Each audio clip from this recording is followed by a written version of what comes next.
ପିଲାମାନେ ସମସ୍ତଙ୍କୁ ମୋର 8ଟି26 ଏକାଡେମୀକୁ ସୁସ୍ୱାଗତ। ଆଚ୍ଛା, ପିଲାମାନେ ଆଜିର ଆମର ବିଷୟବସ୍ତୁ କଣ ରହିଛି ପ୍ରଥମେ ଜାଣିବା। ଆଜି ଆମର ବିଷୟ ରହିଛି ନବମ ଶ୍ରେଣୀରେ ଥିବା ନୀତିବାଣୀ। ନୀତିବାଣୀ ମାନଙ୍କ ମଧ୍ୟରୁ ଆଜି ଆମେ 5ଟି ହିଁ ନୀତିବାଣୀ ପଢିବା। ଠିକ ଅଛି। ଆଚ୍ଛା, ପିଲାମାନେ ନୀତିବାଣୀ ପଢୁଥିବା ତା ମଝିରେ ଯଦି ସନ୍ଧି ବିଚ୍ଛେଦ ଅଗର ଆମେ କିଛି ବି ଜାଣିବା ତ ଆମକୁ ନିହାତି କ୍ଲାସ ଟା ବୋରିଂ ଲାଗିବ। ତ ଆଜି ମୁଁ କେବଳ ରଖିଛି 5ଟା ନୀତିବାଣୀ ଆଉ ତା ସହିତ ତାର ଅର୍ଥ ଯାକ ଆପଣଙ୍କୁ ବୁଝେଇଦେବି। ନେକ୍ସଟ କ୍ଲାସରେ ଆପଣ ଯାହା ବି ଅର୍ଥ ବୁଝି ପାରୁନଥିବେ ମତେ କମେଣ୍ଟ ମାଧ୍ୟମରେ କହିଲେ ମୁଁ ସେଇଟା ଆପଣଙ୍କୁ ଦେଇଦେବି। ଆଉ ତାର ସନ୍ଧି ବିଚ୍ଛେଦ ଆଉ ଯାହା ବି କ୍ୱେଶ୍ଚିନ୍ ଆନ୍ସର ଅଗର ଅଛି ଆଗୁଆ ଜାଣିବା। ଠିକ ଅଛି। ଆଜି କେବଳ 5ଟା ନୀତିବାଣୀ ତା ସହିତ ଶବ୍ଦାର୍ଥ ହିଁ ଜାଣିବା। ଠିକ ଅଛି ନା? ଆଚ୍ଛା, ଯଦି ମୋ ଚ୍ୟାନେଲରେ ଆପଣମାନଙ୍କୁ କିଛି ବି ସାହାଯ୍ୟ କରୁଥାଏ, ଆପଣମାନଙ୍କୁ ଯଦି କିଛି ବି ଉପକାର ମିଳୁଥାଏ ତ ମୋ ଚ୍ୟାନେଲଟାକୁ ପ୍ଲିଜ ଦୟାକରି ସବସ୍କ୍ରାଇବ କରିବେ। ତା ସହିତ ଯୋଉ ଅଲ୍ ବଟନଟାକୁ କ୍ଲିକ୍ କରିବେ, ନୋଟିଫିକେସନରେ ଯୋଉ ଆସୁଛି ଅଲ୍ଟା ସେଟାକୁ କ୍ଲିକ୍ କଲେ ମୁଁ ଯାହା ବି ଆଗାମୀ ନୂଆ ଭିଡ଼ିଓ ପକେଇବି ତମକୁ ସବୁ ଶୋ କରିବ, ଯାହାଦ୍ୱାରା ବି ତମେ ମାନେ କିଛି ବି ଉପକୃତ ହେଇପାରିବ। ଠିକ ଅଛି। ଆଚ୍ଛା, ଆସନ୍ତୁ ଆଜି ଆମେ ବିଷୟବସ୍ତୁ ଉପରୁ ଆସିବା। ଆମର ନୀତିବାଣୀର ଫାଷ୍ଟ ଲୋକ କଣ ରହିଛି, ମୋ ସହିତ ସମସ୍ତେ ପିଲାମାନେ ପଢ, ଯାହାଦ୍ୱାରା କି ତମର ପଢିବା ବି ଠିକ ରହିବ। ଆମର ଯଦି ପଢିବାଟା ଠିକ ରୁହେ ନା ତ ଆମେ କ୍ୱେଶ୍ଚିନ୍ ଆନ୍ସର ପଢିଲେ ହିଁ ତ ନିଜେ ଉତ୍ତରଟା ଲେଖିପାରିବା ନା। ସୋ ମୋ ସହିତ ସମସ୍ତେ ପଢିବାକୁ ଚେଷ୍ଟା କର। ଠିକ ଅଛି। ଜଳ ବିନ୍ଦୁ ନିପାତେନ କ୍ରମଶଃ ପୂଜ୍ୟତେ ଘଟଃ ସକର୍ମଃ ସର୍ବବିଦ୍ୟାନାଂ ଧନସ୍ୟ ଚ ଧର୍ମସ୍ୟ ଚ। ପିଲାମାନେ ଏବେ ପଢିଲ, ଆଉଥରେ ପଢିବା। ଜଳ ବିନ୍ଦୁ ନିପାତେନ କ୍ରମଶଃ ପୂଜ୍ୟତେ ଘଟଃ ସକର୍ମଃ ସର୍ବବିଦ୍ୟାନାଂ ଧନସ୍ୟ ଚ ଧର୍ମସ୍ୟ ଚ। ତାର ଅର୍ଥ ବୁଝିବା। ଜଳବିନ୍ଦୁ ନିପାତେନ, ଜଳବିନ୍ଦୁ ଅର୍ଥ ପିଲାମାନେ କଣ ଜାଣିଛ? ଜଳବିନ୍ଦୁ ଅର୍ଥ ହଉଛି ବିନ୍ଦୁଏ ଜଳ, ନିପାତେନ ଅର୍ଥ ହଉଛି ପଡିବା, କ୍ରମଶଃ ଅର୍ଥ ହଉଛି କ୍ରମରେ, ପୂଜ୍ୟତ ଅର୍ଥ ହଉଛି ପୂର୍ଣ୍ଣ ହୁଏ, ଘଟ ଅର୍ଥ ହଉଛି ମାଠିଆ, ସକର୍ମ ଅର୍ଥ ହଉଛି ସେହି କର୍ମରେ, ସର୍ବବିଦ୍ୟା ନାମ ଅର୍ଥ ହଉଛି ସବୁ ବିଦ୍ୟା, ଧନସ୍ୟ ଅର୍ଥ ହଉଛି ଧନ, ସବୁ ଧନ, ଚ ଅର୍ଥ ହଉଛି ମଧ୍ୟ, ଧର୍ମସ୍ୟ ଅର୍ଥ ହଉଛି ଧର୍ମର, ଚ ଅର୍ଥ ହଉଛି ମଧ୍ୟ। ଠିକ ଅଛି। ଆଚ୍ଛା, ଏବେ ଆମେ ଆର ଆକ୍ଷରିକ ଅର୍ଥଟା ବୁଝିବା। ସବୁ ଲେଖିଦେଲ ନା, ନୋଟ କରିଦେଲ ନା ତାର ସବୁ ଯୋଉ ଅର୍ଥ ଯାକ? ଏବେ ଆସ ତାର ଆକ୍ଷରିକ ଅର୍ଥ ବୁଝିବା। ଠିକ ଅଛି। ଜଳବିନ୍ଦୁ ନିପାତେନ କ୍ରମଶଃ ପୂଜ୍ୟତେ ଘଟଃ।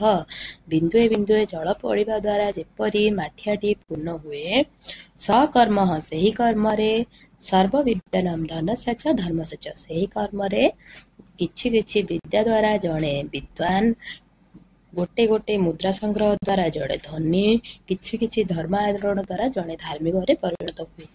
ବୁଝା ପଡିଗଲା ପିଲାମାନେ? ଠିକ ଅଛି। ତାର ଗୋଟେ ଏକ୍ସାମ୍ପଲ ମୁଁ ତମକୁ ଦେଇ ଦଉଛି ଯୋଉଟା କି ବୁଝିବାକୁ ସହଜ ହବ। ପିଲାମାନେ ଏବେ ଯେତେବେଳେ ଆମେ ସପୋଜ ଗାଧେଇବାକୁ ଯାଇଛେ ବାଥରୁମ, ତ ଆମେ ବାଥରୁମ ଟ୍ୟାପଟା ଅନ୍ କଲେ, ଗାଧେଇଲେ, ଆସିଲା ବେଳକୁ ବାଇଚାନ୍ସ ମିଷ୍ଟେକରେ ଟ୍ୟାପ ଟା ଟିକେ ଅନ୍ ଅଛି, ଟିକେ ଅଳ୍ପ ଟିକେ ବାସ୍ ଠୋପେ ଠୋପେ ଠୋପେ ଠୋପେ ପାଣି ପଡୁଛି।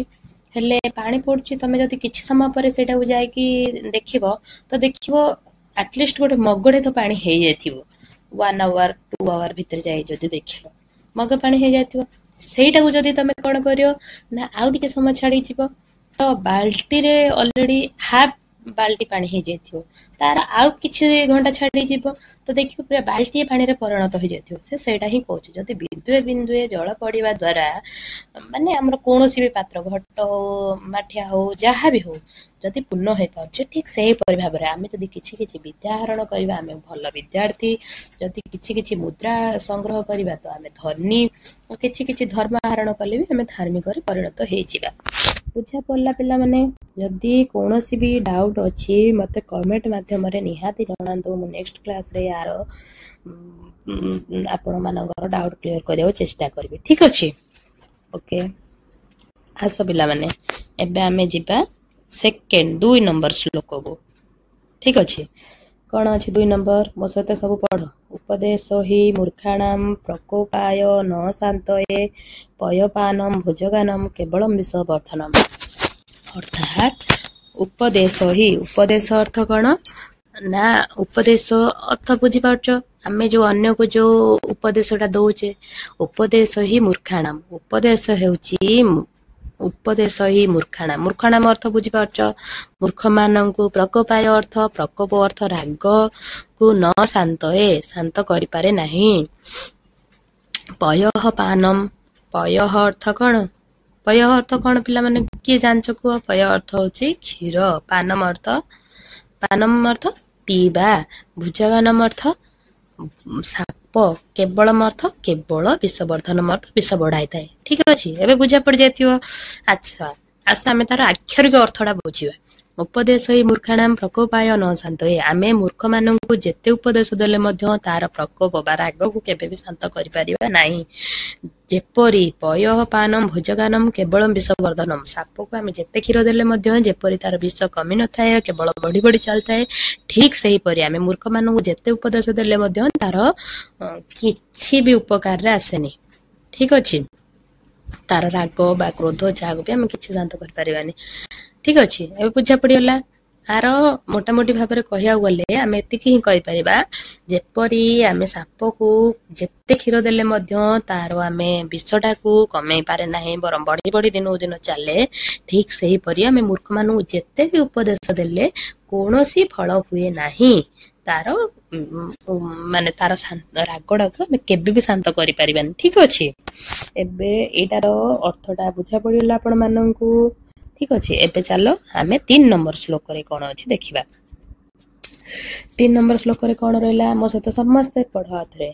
ନାରିକେଳ ସମାକାରା ଦୁଷ୍ୟତପି ସଜ୍ଜନାଃ ଅନ୍ୟେ ବଦରିକାକାର ବହିରେବ ମନୋହରାଃ।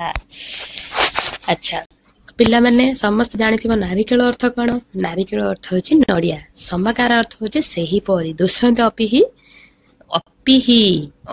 ଅର୍ଥ, ଅପି ଅର୍ଥ କିଏ ଜାଣିଛ? କାହିଁ କୁହ ତ ଦେଖିଆ। ଦୁଷ୍ୟନ୍ତ ଅର୍ଥ ଦେଖାଯାଆନ୍ତି, ଅପି ଅର୍ଥ ମଧ୍ୟ, ସଜ୍ଜନାଃ ଅର୍ଥ ଭଲ ଲୋକ, ଅନ୍ୟ ଅର୍ଥ ଅନ୍ୟମାନେ, ବଦରିକାକାର ଅର୍ଥ ବରକୋଳି, ବହିରେବ ଅର୍ଥ ମାନେ ମୋହି ନେବା, ମନୋହର ଅର୍ଥ ମନକୁ। ହେଲା, ଠିକ ଅଛି, ଏବେ ଆର ଅର୍ଥଟା ବୁଝିବା। ନାରିକେଳ ସମାକାର ଦୁଷ୍ୟତପି ସଜ୍ଜନାଃ ଅନ୍ୟେ ବଦରିକାକାର ବହିରେବ ମନୋହର। ନାରିକେଳ ସମାକାର ଦୁଷ୍ୟତପି ସଜ୍ଜନାଃ ଅନ୍ୟେ ବଦରିକାକାର ବହିରେବ ମନୋହର। ଆଚ୍ଛା, ଆର ଆକ୍ଷରିକ ଅର୍ଥ କଣ ହଉଛି ବୁଝିବା। ପିଲାମାନେ ସବୁବେଳେ ତମେ ଗୋଟେ ନଡିଆଟାକୁ ଦେଖିଥିବ, ନଡିଆଟା କେମିତି ଉପରଟା ସବୁବେଳେ ତାର ନଡିଆର ଉପରେ କଣ ଥାଉଛି ଯେ ସଢେଇଟା, ସେଟା କେମିତି ପୁରା ଆଣ୍ଟ, ଭିତରଟା କଣ ନଡିଆଟା ଯୋଉ ଥାଉଛି ସେଟା କଣ କୋମଳ। ସେଟା ହିଁ କହିଛି ନାରିକେଳ ସମାକାର ଦୁଷ୍ୟତପି ସଜ୍ଜନାଃ ତ ହଉଛି ଭଲ ଲୋକ। ଭଲ ଲୋକମାନେ ସବୁବେଳେ ନଡିଆ ସଦୃଶ ହୋଇଥାନ୍ତି, ଯେପରିକି ନଡିଆର ସଢେଇଟା ଯେମିତି ଉପରୁ ଟାଣ ଭିତରୁ କୋମଳ, ସଜ୍ଜନ ଲୋକମାନେ ମଧ୍ୟ ଠିକ ସେହିପରି ହେଇଥାନ୍ତି। ଏବେ ଦେଖ, ଏବେ ଆମ ବାପା ମା ଦୁର୍ଜନ ଲୋକ କି ସେମାନେ ସଜ୍ଜନ ଲୋକ, ଆମର ସବୁବେଳେ ମଙ୍ଗଳ ଚାହାନ୍ତି, ଭଲ ଚାହାନ୍ତି, ମାତ୍ର ସେମାନେ କଣ ସବୁବେଳେ ଉପରୁ କଠିନ, ଆମ ଉପରେ ଗେରେ ଗେରେ ହେଇଥିବେ, ଏଇଟା କରୁନ ସେଟା କରୁନ କଣ ପାଇଁ? ଆମ ଭଲ ପାଇଁ କହୁଛନ୍ତି ନା। ସେମାନେ ହଉଛନ୍ତି ନଡିଆ ପରି ଉପରୁ କଠିନ, ମାତ୍ର ଭିତରୁ ବହୁତ କୋମଳ। ପିଲାମାନଙ୍କ ପାଇଁ କେତେ ସ୍ନେହ, କେତେ ମମତା ମୋ ମାଡେ ସବୁବେଳେ ଚାହୁଁଥାଏ ମୋ ପିଲା ଆଜି କଣ ଖାଇବ, ଅମୁକ ସମୁକ ବହୁତ କିଛି ହେଲା। ତ ସେମିତି ସବୁବେଳେ ସଜ୍ଜନ ଲୋକମାନେ, ଆମର ଯୋଉମାନେ ସଜ୍ଜନ ଲୋକମାନେ, ଭଲ ଲୋକ ଆମର ଭଲ ଚାହାନ୍ତି, ସେମାନେ ସବୁବେଳେ ନଡିଆ ପରି କଠିନ ହୋଇଥାନ୍ତି। ମାନେ ଆମକୁ ସବୁ କଥାରେ ଆକଟ ଗାଳି କରୁଥାନ୍ତି, ମାତ୍ର ଭିତରୁ ଆମକୁ ବହୁତ ସ୍ନେହ ମମତା ଭଲ ପାଇବା ସବୁ କିଛି ଦେଇଥାନ୍ତି। ଅନ୍ୟେ ବଦରିକାକାର ବହିରେବ ମନୋହର। ଅନ୍ୟମାନେ ବରକୋଳି ପରି। ଆଚ୍ଛା ପିଲାମାନେ, ବରକୋଳି କେବେ ଖାଇଛ ନା ଖାଇନ? ବରକୋଳିର କେମିତି ଉପରଟା ପୁରା ସଫ୍ଟ, ଆମକୁ ଖାଇବାକୁ ବହୁତ ଭଲ ଲାଗେ, ତାର ଭିତରଟା ମଞ୍ଜିଟା ଯୋଉ କେତେ କଠିନ, ତାକୁ କେତେ ଚୋବେଇଲେ ବି ତମେ ଚୋବେଇ ପାରିବନି। ଠିକ ସେହିପରି ଅନ୍ୟମାନେ ସବୁ ସେହିପରି ହେଇଥାନ୍ତି, ମାନେ ଦୁର୍ଜନ ଲୋକମାନେ ସବୁ ସେହିପରି ହେଇଥାନ୍ତି। ହେଲା, ଆମକୁ ଉପରୁ ବହୁତ ମିଠା ମିଠା କଥା କହିବେ, ବହୁତ ଭଲ କଥା କହିବେ, ମାତ୍ର ପଛଆଡୁ ଚେର କାଟିବେ। ବୁଝିପାରିଲ ତା ଅର୍ଥ? ମାନେ ଆମର ଯେମିତି ସାଙ୍ଗସାଥି ମାନେ ଆମର କେତେ ଜଣ ଥାଆନ୍ତି, ଉପରୁ ଭଲ ଭଲ କଥା କହିବେ, ସାଙ୍ଗସାଥି ହେବେ, ସବୁ କିଛି ହେବେ, ମାତ୍ର ପଛରେ ଆମର ବହୁତ ଖରାପ ଅମଙ୍ଗଳ ଚିନ୍ତା କରନ୍ତି। ଠିକ ସେହିପରି।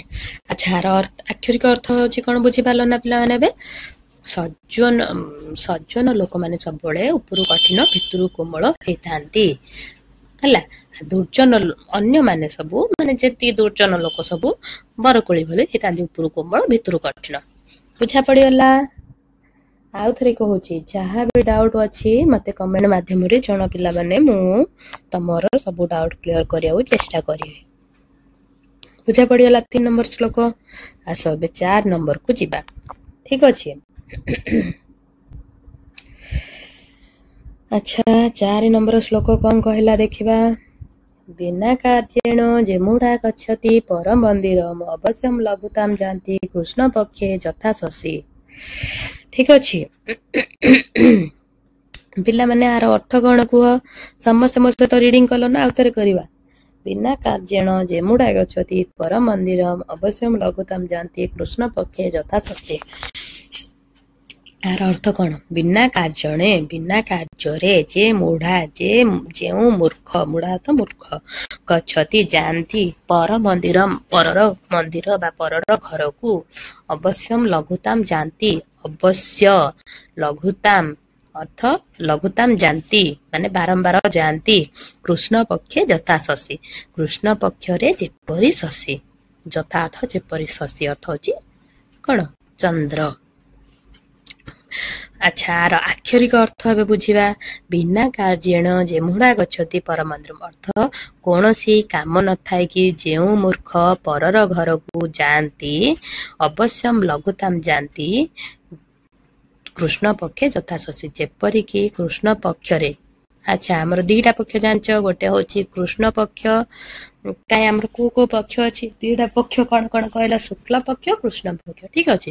କୃଷ୍ଣ ପକ୍ଷରେ ଶଶୀ ଲୋପ ପାଇଲା ଭଳି ବା ଚନ୍ଦ୍ର ଲୋପ ପାଇଲା ଭଳି ସେମାନେ ବି ତାଙ୍କର ମାନେ ଯାହା ବି ମାନେ ଯୋଉ ବିନା କୌଣସି, ଏବେ ଦେଖ ସପୋଜ ମୁଁ ଏବେ ବୁଝାଯାଏ ଗୋଟେ ଏକ୍ଜାମ୍ପଲ ଟେ କହୁଛି ହେଲା। ଏବେ ଯଦି ତମର ଯାହାବି ତମର ରିଲେଟିଭ ଯିଏ ବି ହୁଅନ୍ତୁ କି ତମ ପଡିଶା ଘର ଲୋକ ହୁଅନ୍ତୁ, ଯିଏ ବି ହୁଅନ୍ତୁ, କୌଣସି କାମ ଥିବ, ତମେ ତାଙ୍କ ଘରକୁ ଗଲେ ଯେତିକି ରେସପେକ୍ଟ, ଯେତିକି ସମ୍ମାନ ପାଇବ, ତମେ ଯଦି କୌଣସି କାମ ନଥିବ, ବାରମ୍ବାର ବାରମ୍ବାର ଆଜି ଗଲ ଆଉଥରେ, କାଲି ଗଲ ଆଉଥରେ, ପରଦିନ ଗଲ, ମାନେ କଣ ସିଏ ତମ ଉପରେ ଚିଡ ଚିଡ ରାଗ, ତମକୁ ସେତିକି ଆଉ ଇମ୍ପୋର୍ଟାନ୍ସ ଦବନି, ସେତିକି ପ୍ରାୟୋରିଟି ଦବନି। ଠିକ ଅଛି। ସେଇଟା ହିଁ କହିଲା, ବିନା କାର୍ଯ୍ୟରେ ଯୋଉ ମୂର୍ଖ ପରର ଘରକୁ ବା ପରର ମନ୍ଦିରକୁ ଯାଆନ୍ତି, ଯେପରି କୃଷ୍ଣ ପକ୍ଷରେ ଶଶୀ ଲୋପ ପାଇଲା ପରି ସିଏ ମଧ୍ୟ ତାଙ୍କ ସମ୍ମାନ ହରେଇ ବସନ୍ତି ବୋଲି ଆର ହଉଛି ଆକ୍ଷରିକ ଅର୍ଥ। ବୁଝା ପଡିଲା? ବିନା କୌଣସି କାମରେ ଯେଉଁ ମୂର୍ଖ ପରର ଘରକୁ ଯାଆନ୍ତି, କୃଷ୍ଣ ପକ୍ଷରେ ଶଶୀ ଲୋପ ପାଇଲା ଭଳି ସେମାନେ ତାଙ୍କର ସମ୍ମାନ ହରାଇ ବସନ୍ତି। ବୁଝା ପଡିଲା? ଏଥରକ ଆସ 5 ନମ୍ବର ଶ୍ଲୋକ ଦେଖିବା। 5 ନମ୍ବର ଶ୍ଲୋକ, ଲାଷ୍ଟ ଶ୍ଲୋକ। ଠିକ ଅଛି। ଆଚ୍ଛା, 5 ନମ୍ବର ଶ୍ଲୋକରେ ଆମର କଣ ରହିଲା ଦେଖିବା। ପରୋପକାରାୟ ଫଳନ୍ତି ବୃକ୍ଷା, ପରୋପକାରାୟ ବୁହନ୍ତି ନଦ୍ୟା, ପରୋପକାରାୟ ଦୁହନ୍ତି ଗାବ, ପରୋପକାରାର୍ଥମ୍ ଇଦମ୍ ଶରୀରମ୍। ଆଚ୍ଛା, ଆଚ୍ଛା ପିଲାମାନେ, ପରୋପକାର ଅର୍ଥ କଣ ଜାଣିଛ? ପରର ଉପକାର ପାଇଁ। ଫଳନ୍ତି, ଫଳନ୍ତି ଅର୍ଥ ଫଳ ଦିଏ। ବୃକ୍ଷା ଅର୍ଥ ହଉଛି ବୃକ୍ଷ। ପରୋପକାର ଅର୍ଥ ସେମ୍ ରିପିଟ। ବହନ୍ତି, ବହେ। ନଦ୍ୟା ଅର୍ଥ ହଉଛି ନଦୀ। ପରୋପକାର ସେମ୍ ରିପିଟ, ତାର ଅର୍ଥ ବି ସେଇ ପରର ଉପକାର ପାଇଁ। ଦୁହନ୍ତି ଗାବହ ଅର୍ଥ ଗାଈ କ୍ଷୀର ଦିଅନ୍ତି। ପରୋପକାର ଅର୍ଥ ମିଦମ୍ ଶରୀରମ୍, ପରୋପକାର ଅର୍ଥ ମିଦମ୍। ଏଇଟା ସନ୍ଧି ଅଛି, ଏଇଟା ନେକ୍ସଟ କ୍ଲାସରେ ମୁଁ ସନ୍ଧିଟା କରିକି ଆପଣଙ୍କୁ କହିବି। ପରୋପକାର ଅର୍ଥ ମିଦମ୍ ଶରୀରମ୍, ପରୋପକାର ପାଇଁ ଏହି ଶରୀର। ଠିକ ଅଛି, ବୁଝା ପଡିଗଲା? ଏବେ ଆର ଆକ୍ଷରିକ ଅର୍ଥଟା ବୁଝିବା। ଆକ୍ଷରିକ ଅର୍ଥ କଣ?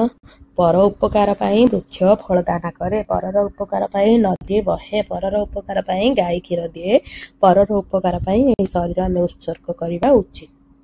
ବୁଝା ପଡିଲା ପିଲାମାନେ? ଏଇଟା ତ ହଉଛି ସବୁଠୁ ଇଜି ଶ୍ଲୋକ। ଏଇଟା ତ ତମେ ପଢିଦେଲେ ହିଁ ବୁଝା ପଡିଯିବ। ତଥାପି ଯଦି ପଢିବା ପାଇଁ ପ୍ରୋବ୍ଲେମ ହଉଛି, ଆଉ ଥରେ ତମକୁ ମୁଁ ରିଡିଂ କରେଇ ଦଉଛି। ଠିକ ଅଛି। ପରୋପକାରାୟ ଫଳନ୍ତି ବୃକ୍ଷା, ପରୋପକାରାୟ ବୁହନ୍ତି ନଦ୍ୟା, ପରୋପକାରାୟ ଦୁହନ୍ତି ଗାବ, ପରୋପକାରାର୍ଥମ୍ ଇଦମ୍ ଶରୀରମ୍।